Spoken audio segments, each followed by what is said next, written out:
How her great-uncle became a murderer was initially only of marginal interest to political scientist Katrin Himmler. She wanted to learn more about her immediate family. She questioned relatives and did research in public archives. But the topic was taboo at home.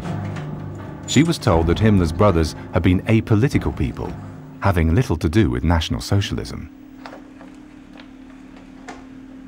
In the beginning, I was mainly interested in the actual relationship between my grandfather and Heinrich Himmler, how close they really were, whether they had a fraternal relationship, how well they got along privately, and whether their political views were perhaps more similar than I'd always assumed.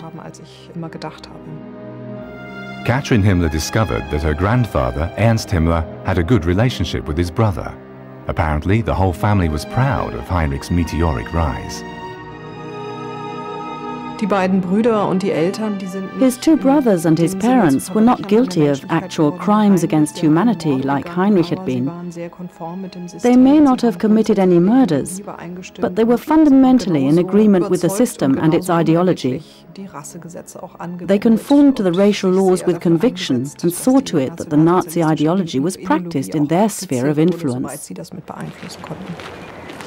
Blood and soil stories fascinated Himmler from an early age. During the Third Reich, his team systematically searched for Germanic settlements. One day, Teutonism will supersede Christianity, predicted the Reichsführer, who had long lost his Catholic faith.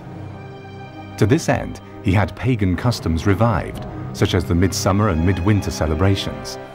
At the Externsteine near Paderborn, SS researchers dug up the area in an attempt to find proof of the existence of a great Germanic empire, to no avail. Himmler's envoys traveled all the way to Tibet, looking for evidence to support his imagined theory about the origin of the master race. In the end, the Teutonic cult remained a miserably failed attempt to establish a new view of the world.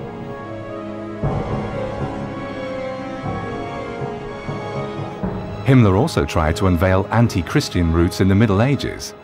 He specifically revered King Henry I. In 1936, Himmler made a pilgrimage to the king's tomb in Quedlinburg Abbey. In his speech, Himmler said that Henry, like Hitler, had had to assume a terrible legacy, with Germany's eastern territories lost to the Slavs, as was the case today. But Henry had finally succeeded in reintroducing the Germanic principle of loyalty between the leader and his followers. Wewelsburg is an inconspicuous castle near Paderborn.